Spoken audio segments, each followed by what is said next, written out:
Hi everybody. Wanted to do a real quick video on the ability to add notes into your sequence view. Now, for those of you that are brand new to embroidering, sometimes I know that listening to people talk about what's going on seems like a foreign language when we talk about placement stitches and tack down stitches and finish stitches and satin stitches and all of the different things that are out of there. So I'm hoping that this will help you understand a little bit more what the discussion is about or what I'm talking about sometimes. So the first thing, let's look at our January project, for example. We did an applique when we did this project, and if you remember, it was the circle on the inside of the project. Now, when the software generates an applique, it automatically adds these stops into the machine so that you know that you will stop, you're going to cut the fabric, or you're going to place the fabric. And what I want to point out to you is that you'll notice that the first applique stitch was copper, the second was spice, and then the third was copper. I know that a lot of times when I have you create a project, I tell you to change colors, and it seems to get really repetitive, and there's a question as to why that is. Every time the machine, your embroidery machine, sees a different color, your machine is going to stop. Now, the exception to that is if you have a 10 needle, and there is a way to set the 10 needle up so that it will stop between each one, but for the majority of you on flatbeds, every time you change your machine thread, it will, of course, it will stop the machine. Because we did an applique, this was automatically applied. However, when we worked up in this particular area in our first 3 blocks that we created, unless you knew how the project was put together, this could be extremely confusing. So this is where notes in the sequence view come in really handy. So if you go to the very first one and you highlight it, selecting it, you'll see that over here we do have it selected. If you right click, you can come down here and you can add a note. And so in this case, we would want to add the note afterwards. And we're going to tell ourselves that this is a placement stitch. Once completed,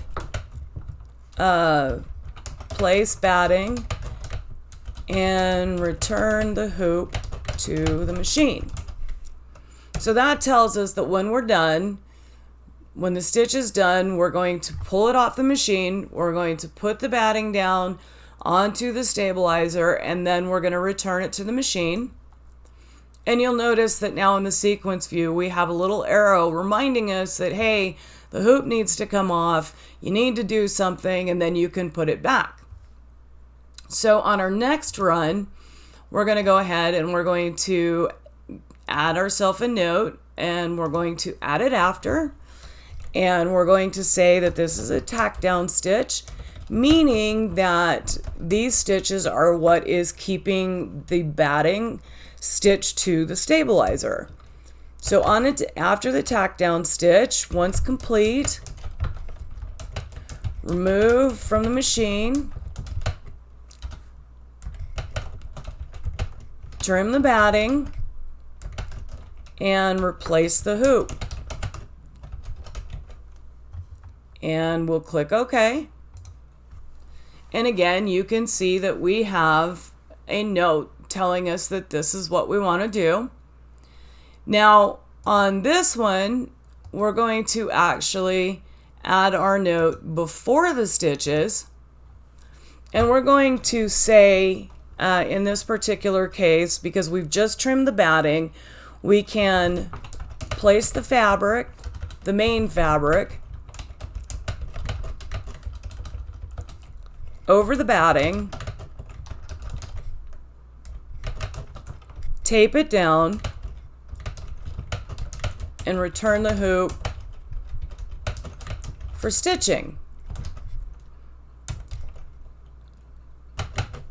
And we have a note that tells us that we're going to do that. Now you'll notice that these are at a slightly different angle than each other, which means that this one belongs to this particular stitch and this one belongs to this particular stitch. And then you'll notice that we have our applique, and if you remember correctly, we placed our main fabric down, and then our applique stitched the circle, and we cut the circle out, and then we placed our fabric accordingly. So the next thing that I want you to do, I want you to open up the print preview by going up here to the upper left-hand corner,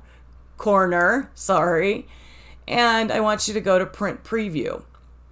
Now, you're going to have to probably go through this a little bit to find your, and you'll notice that here, once we've gotten a little bit into the file, you can see the different colors and you can see the notes that you have made for yourself. And you can see the notes that the software has added when you have put a particular stitch, such as an applique, in. So printing this out can be very helpful if it's a project that you've never done, such as the folded fabric that we do in our February project. If you've never done it, it's a great way to have it right there at the machine. Take your pen and, mark off each step so you know where you are, know what each step is that you need to do, and it helps you not make a mistake that you have to go back and get the seam ripper for. So hopefully that's a little bit of an introduction to this. The written instructions for the February 2023 project have quite a few entries on how to place these notes into the sequence view.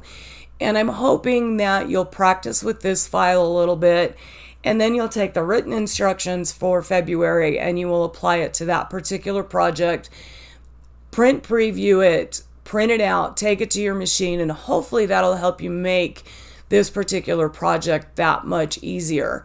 If you guys have any questions, please feel free to let me know. Thanks.